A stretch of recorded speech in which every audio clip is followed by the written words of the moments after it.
बिस्मिल्लाहिर्रहमानिर्रहीम। अस्सलाम वालेकुम। मैं आज 2024 में आपके लिए एक बहुत बड़ी खुशखबरी लेके आया हूँ। मैं बड़ी देर से इस पर तहकीक कर रहा था दूध के बारे में, कि दूध के बारे में जो नई रिसर्च आ रही थी मैं उसको बड़े गौर से देख रहा था। सबसे बड़ा मसला यही है कि हमारे यहाँ डॉक्टरों की तरबियत सारी ऐसे की गई है कि मरीज़ों को देखो, बीमारी का इलाज करो, बीमारी को रोको, परहेज बीमारी आए ना, उस पर गौर करने का रवाज ख़त्म हो चुका था पिछले 50-60 साल में। जो इस पे आया पिछले 20 साल पहले तो बहुत बड़ी तब्दीलियाँ आईं। उसके में से दो बड़ी बड़ी तब्दीलियाँ देखो, एक गंदम के बारे में आ गई, ये लेक्चर नंबर देख लें, और दूसरा दूध के बारे में आ गई। क्योंकि ड्रग इंडस्ट्री के बाद जो फूड इंडस्ट्री है, इन्होंने मिल के बहुत ज़्यादा नुकसान पहुँचाया पूरी मेडिकल साइंस को, मेडिकल हेल्थ को। दो बड़ी डिजीज़, एक ऑटोइम्यून डिजीज़, वो दूध की वजह से ज़्यादा आनी शुरू हो गई, टाइप 1 डायबिटीज़ वगैरह, और गंदम की वजह से, लीकी गट की वजह से। ये दो चीज़ें थी जिसके ऊपर बहुत बड़ी तब्दीली आई। जितनी रिसर्च थी वो गलत करार दे दी गई, क्योंकि कच्चा दूध सेहत के लिए बेहतर है, ये हम हज़ारों साल से जानते थे। ये 100 साल पहले इन्होंने कहा नहीं जी उबालो, उसमें जरासीम है, ये वो है, उसके नुकसानात हमने भुगत लिए। मैं आज इसके बारे में डिटेल बताऊंगा आपको और सारी हिस्ट्री भी बताऊंगा। तो आप देखिए, जितने जानवर हैं नेचर के नज़दीक हैं, कुदरत के नज़दीक हैं, वो अपने कच्चा दूध पिलाते हैं, उबालते नहीं हैं, डायरेक्ट माँ से पीते हैं। हम इंसान भी ऐसे ही हैं, और ये सारे जो विटामिन, मिनरल, एंजाइम है, सारे बच जाते हैं तबाह होने से। तो कच्चा दूध जो है वो पहली खुराक है हमारे इंसान की ताकत के लिए, और वो है माँ का दूध। वो कच्चा होता है, बग़ैर उबाले पिया जाता है। दूसरा, मैंने आपको जो चीज़ बताई है कि अभी जो मैं जितना बताऊंगा दूध के बारे में वो सारा A2 दूध के बारे में है। A2 मिल्क, A1 मिल्क नहीं है। जैसे कि हमारे यहाँ ऊँट का दूध है, बकरी का है, दुम्बी का है, ये, और माँ का दूध है, ये सारे A2 मिल्क है कैज़ीन। ये इसके बारे में ज़्यादा तफसील में देखना हो आपने तो A2 और A2 क्या फ़र्क है, तो ये लेक्चर आप 109 और 119 सुन लें जाके। हमारी देसी गाय जो थी और हमारी जो भैंस है ये 100% A2 थी, लेकिन बाद में इन्होंने क्रॉस ब्रीड कर करके उसको बिल्कुल चेंज कर दी। ये पहचान देख देसी गाय की, इसका ऊपर से वो हब निकला होगा, नीचे ये चमड़ा लटक रहा होगा गर्दन के नज़दीक, ये देसी गाय की पहचान है, इसका A2 मिल्क है। बाकी बकरी का और उसका शिर का, ऊँट का, ये गधे, सारे ऊँट ये A2 मिल्क है सारे। ये शुरू से हमारे यहाँ आता था, और मैं जो आज जितनी फ़ायदे बताऊंगा वो ये ग्रास फिनिश्ड और A2 मिल्क के हैं, दूध के बारे में है, A1 के बारे में नहीं है। क्योंकि जितनी ऑस्ट्रेलियन अमेरिकन गायें हैं, जितना सूखा हुआ दूध आ रहा है, जितना बच्चों के उसमें डाला जा रहा है, वो सारा A1 मिल्क है, ये ध्यान में रखें। वो टोटल, ये इंग्लिश ऑस्ट्रेलियन गाय की पहचान देखें, इनका हब भी नहीं है, और नीचे वो जो गदक नीचे वो गोश्त होता है वो भी नहीं है, ये A1 मिल्क है। इसको वही प्रॉब्लम है, स्टीक है, एग्जामिनेशन कर करके इन्होंने सारी नस्ल चेंज कर दी, और कुछ नस्लों के बाद वो A1, 2 और उसके बाद वो A1 हो जाता है मिल्क। इसलिए वो जब मिक्स होता है तो बड़ी प्रॉब्लम क्रिएट होती है। ये रिसर्च कहती है एंटीजन पड़ जाते हैं कैज़ीन मिल्क में। ये रिसर्च ये बताती है कि टाइप 1 डायबिटीज़ और ये जितनी हैं ये इसी A1 मिल्क की वजह से हैं। तो इसीलिए जिसको टाइप 1 डायबिटीज़ है फ़ौरन गाय का दूध वो छोड़ दे, फ़ौरन जो दूध भी दे रहा है। अच्छा, बड़ी तब्दीली आई जब आज से 20-25 साल पहले उन्होंने कहा कि हमारे पेट में जो जरासीम है वो 80% हमारी इम्यूनिटी, हमारा क़ुव्वत मुदाफ़ियत निज़ाम बनाते हैं। जितने डिफरेंट किस्म के बैक्टीरिया होंगे उतनी ज़्यादा हमारी सेहत बेहतर होगी, हमारा निज़ाम बेहतर होगा। इसके बाद लोगों ने सोचना शुरू किया, क्योंकि हमारे यहाँ हज़ारों साल से देसी गाँव में औरतें दूध धोती थीं, डेयरी थी, घरों में सप्लाई करते थे, ग्वाले होते थे, लेके जाते थे। फिर उसके बाद थोड़ा ज़्यादा तरक्की कर ली तो लोगों ने, ग्वालों ने घर में सप्लाई करना शुरू कर दिया।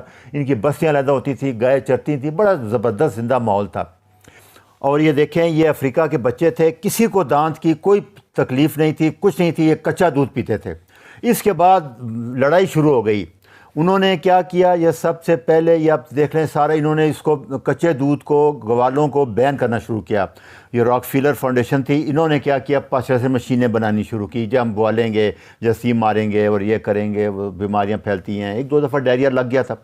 पाश्चराइज़ेशन, अभी ये मॉडर्न मशीनें हैं जो कि 130 या 40 डिग्री 150 तक ले जाती है। ये बड़े बड़े टैंकर हैं जो दूध इकट्ठा करते हैं, लेके आते हैं, स्टोरेज टैंकर हैं, और ये उसके बाद उसको बॉयल करके, पास्चराइज़ करके, और ये स्टोरों में हर जगह ये मिल रहा है।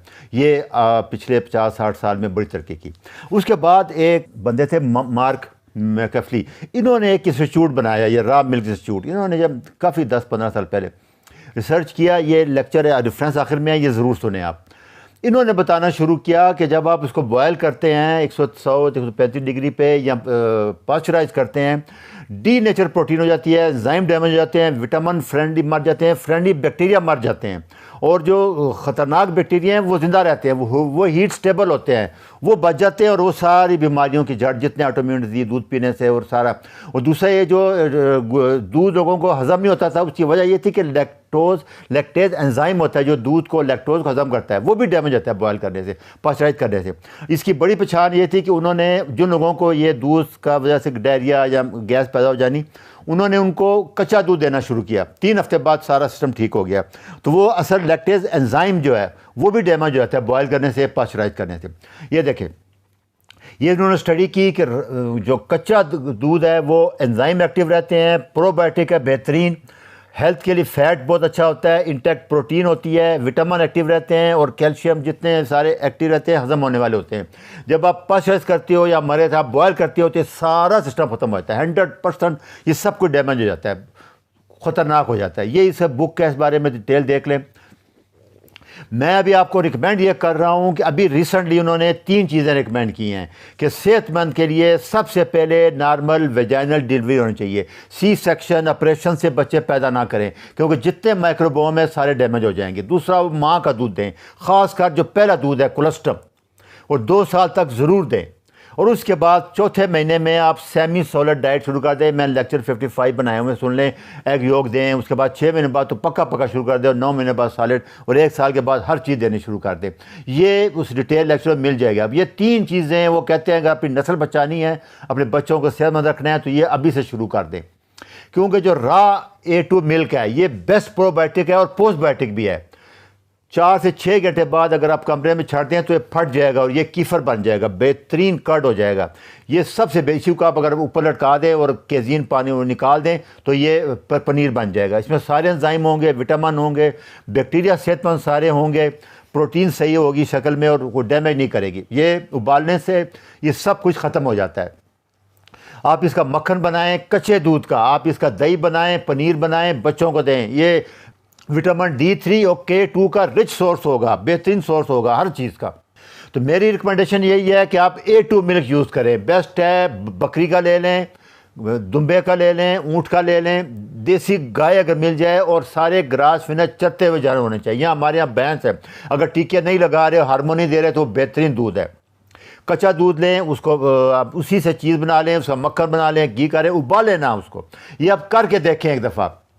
सिर्फ 2 से 3 हफ्ते के बाद आपके पेट के सारे जरासीम चेंज हो जाएंगे, तो उसके बाद बेहतरीन सारा हज़म होगा, बिल्कुल ठीक हो जाएगा सारा कुछ। इसको करके देखें, इसको देखें, ये रेफरेंस है। और इंशाल्लाह आगे मैं और वीडियो भी बनाऊंगा डिटेल में। ये मैंने सिर्फ एक आपको खुशखबरी देने के लिए बनाया है। ये सारे रेफरेंस हैं, कुछ सलीस देख रहे हैं। कोई बंदा ऐसा नहीं है जो इसकी फेवर नहीं कर रहा है। ये मैंने चीज़ा लिए, आप किसी जगह भी जाकर देख लें यूट्यूब पे, तो ये सारा देख लें। ये बहुत बड़ी खुशखबरी है।